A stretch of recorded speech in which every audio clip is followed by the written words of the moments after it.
ఉదయాన్నే లేచిన కానించి పిల్లలు స్కూల్కి వెళ్ళినంత వరకు ఈ మధ్యలో హడావిడి మామూలుగా ఉండదనమాట, బేభత్సంగా ఉంటుంది. ఇంకా మా ఇంట్లో అయితే మరీ ఘోరం అనమాట. ఎందుకంటే కరెక్ట్గా టైంకి లేస్తాం అనమాట. ఒక 5 నిమిషాలు ముందు లేస్తే ఏమైనా తప్పు జరుగుతుంది అన్నట్టు.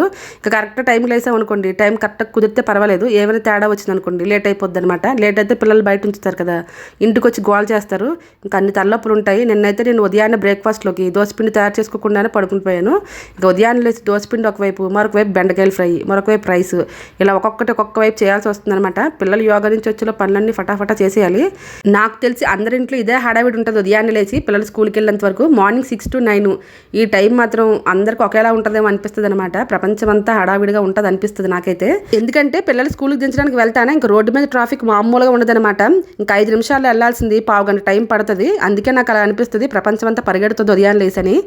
ఈరోజు లంచ్లోకి బెండకాయ ఫ్రై చేశాను, అలాగే పెరుగు పెట్టారనమాట. స్నాక్స్ అయితే వాటర్ మెలన్ ఇంకా కీరా పెట్టేసి ఇంకా బాక్స్ అయితే ప్యాక్ చేశా.